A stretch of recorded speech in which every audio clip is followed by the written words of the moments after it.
La Bible en un an, le 30 septembre. Le livre d'Habacuc, chapitre 1, verset 1, au chapitre 3, verset 19. Le livre des psaumes, chapitre 72, verset 1 à 20. Le livre des proverbes, chapitre 24, versets 21 et 22. L'épître de Paul aux Philippiens, chapitre 3, verset 12, au chapitre 4, verset 1.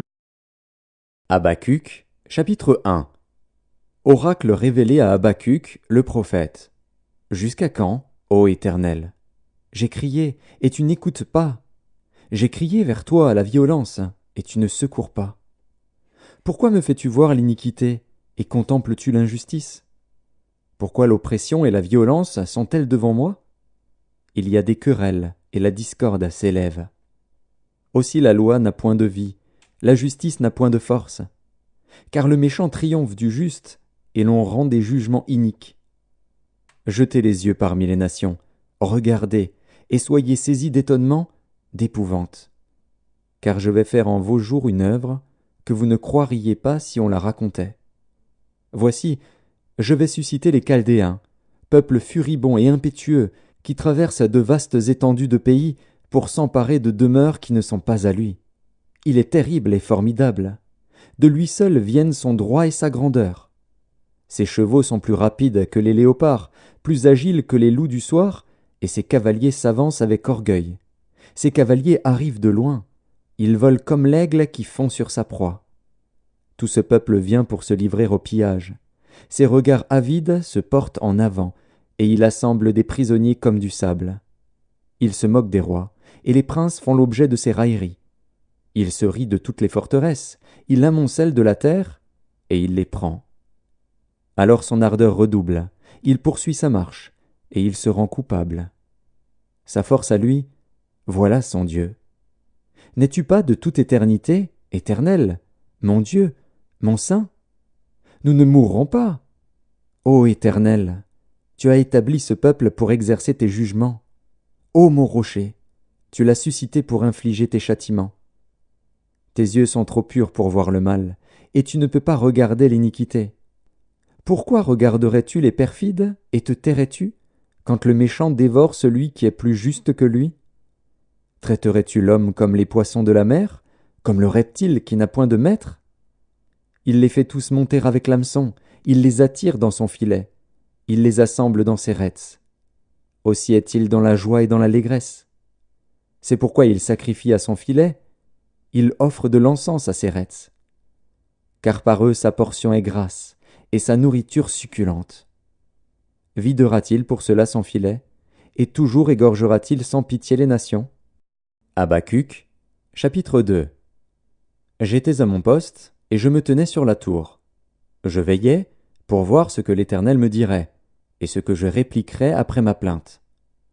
L'Éternel m'adressa la parole, et il dit, « Écris la prophétie, grave-la sur des tables, afin qu'on la lise couramment. Car c'est une prophétie dont le temps est déjà fixé. Elle marche vers son terme, et elle ne mentira pas. Si elle tarde, attends-la, car elle s'accomplira certainement. Voici, son âme s'est enflée, elle n'est pas droite en lui. Mais le juste vivra par sa foi. Pareil à celui qui est ivre et arrogant, l'orgueilleux ne demeure pas tranquille. Il élargit sa bouche comme le séjour des morts, il est insatiable comme la mort. Il attire à lui toutes les nations, il assemble auprès de lui tous les peuples. Ne sera-t-il pas pour tous un sujet de sarcasme, de raillerie et d'énigme? On dira, malheur à celui qui accumule ce qui n'est pas à lui. Jusques à quand? Malheur à celui qui augmente le fardeau de ses dettes. Tes créanciers ne se lèveront-ils pas soudain? Tes oppresseurs ne se réveilleront-ils pas? Et tu deviendras leur proie. Parce que tu as pillé beaucoup de nations, tout le reste des peuples te pillera. Car tu as répandu le sang des hommes, tu as commis des violences dans le pays contre la ville et tous ses habitants. Malheur à celui qui amasse pour sa maison des gains iniques, afin de placer son nid dans un lieu élevé pour se garantir de la main du malheur. C'est l'opprobre de ta maison que tu as résolu, en détruisant des peuples nombreux, et c'est contre toi-même que tu as péché. Car la pierre crie du milieu de la muraille, et le bois qui lie la charpente lui répond. Malheur à celui qui bâtit une ville avec le sang, qui fonde une ville avec l'iniquité. Voici, quand l'Éternel des armées l'a résolu, les peuples travaillent pour le feu, les nations se fatiguent en vain. Car la terre sera remplie de la connaissance de la gloire de l'Éternel, comme le fond de la mer par les eaux qui le couvrent. Malheur à celui qui fait boire son prochain, à toi qui verses ton outre et qui l'enivre, afin de voir sa nudité. Tu seras rassasié de honte plus que de gloire. Bois aussi toi-même, et découvre-toi. La coupe de la droite de l'Éternel se tournera vers toi, et l'ignominie souillera ta gloire.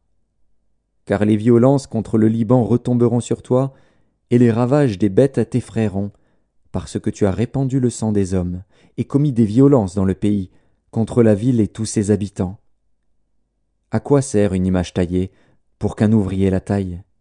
À quoi sert une image en fonte et qui enseigne le mensonge, pour que l'ouvrier qui l'a faite place en elle sa confiance, tandis qu'il fabrique des idoles muettes? Malheur à celui qui dit au bois, « Lève-toi », à une pierre muette, « Réveille-toi ». Donnera-t-elle instruction? Voici, elle est garnie d'or et d'argent, mais il n'y a point en elle un esprit qui l'anime. L'Éternel est dans son saint temple. Que toute la terre fasse silence devant lui.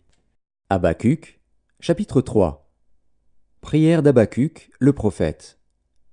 Éternel, j'ai entendu ce que tu as annoncé, je suis saisi de crainte.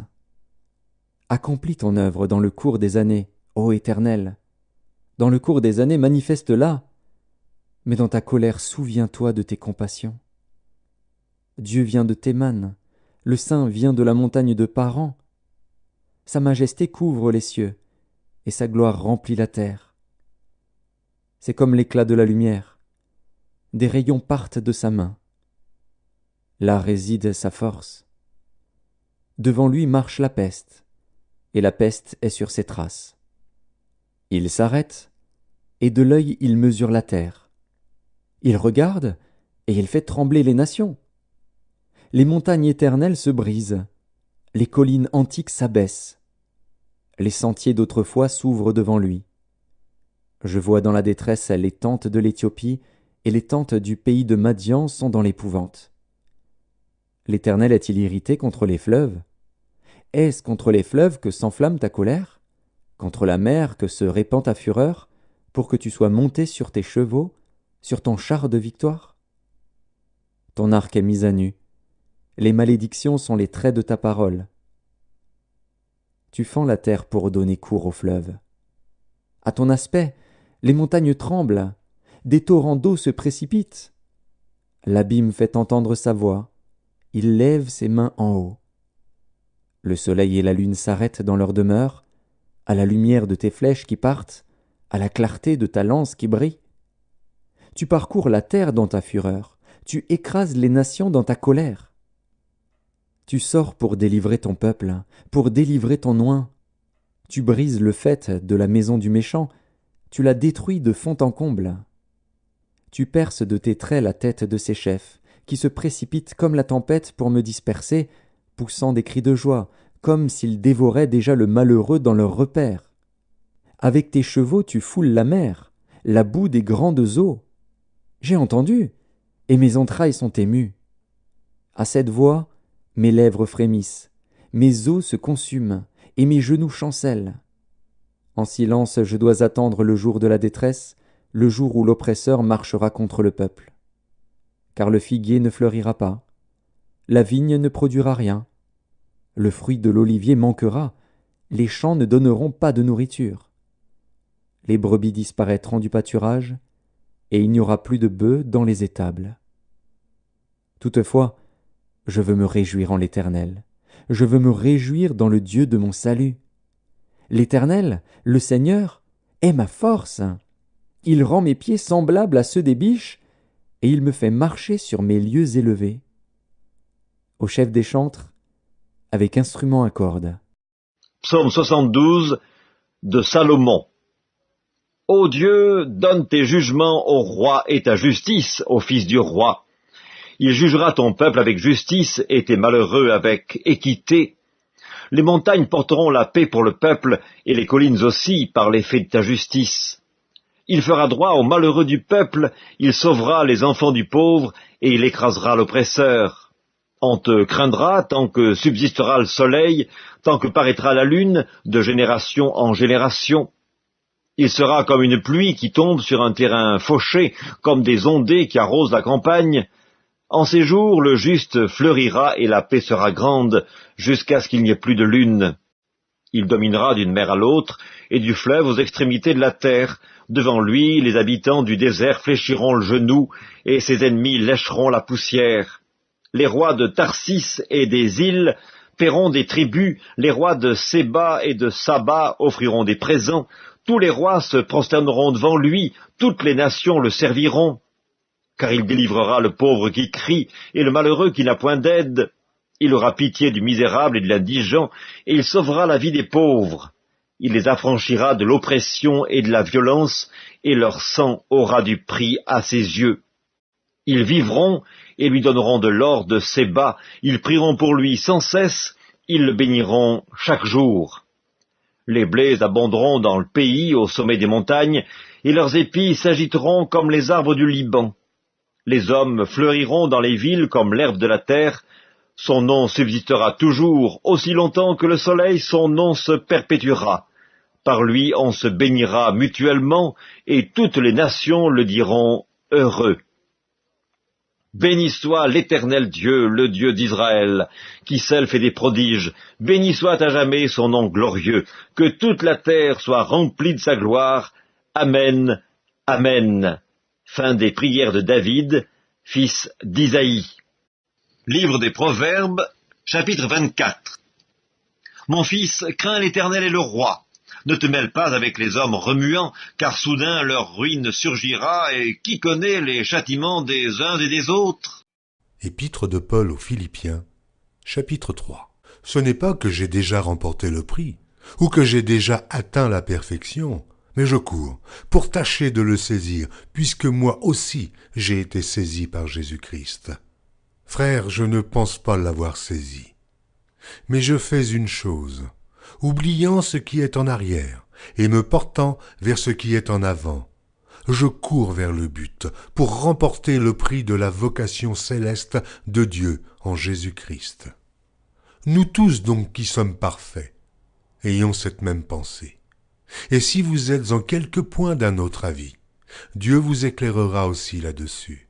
Seulement, au point où nous sommes parvenus, marchons d'un même pas. Soyez tous mes imitateurs, frères, et portez les regards sur ceux qui marchent selon le modèle que vous avez en nous. Car il en est plusieurs qui marchent en ennemis de la croix de Christ. Je vous en ai souvent parlé, et j'en parle maintenant encore en pleurant. Leur fin sera la perdition. Ils ont pour Dieu leur ventre. Ils mettent leur gloire dans ce qui fait leur honte. Ils ne pensent qu'aux choses de la terre. Mais notre cité à nous est dans les cieux, d'où nous attendons aussi comme Sauveur le Seigneur Jésus-Christ, qui transformera le corps de notre humiliation en le rendant semblable au corps de sa gloire, par le pouvoir qu'il a de s'assujettir toutes choses. Épître de Paul aux Philippiens, chapitre 4. C'est pourquoi, mes bien-aimés et très chers frères, qui êtes ma joie et ma couronne, demeurez ainsi fermes dans le Seigneur, mes bien-aimés.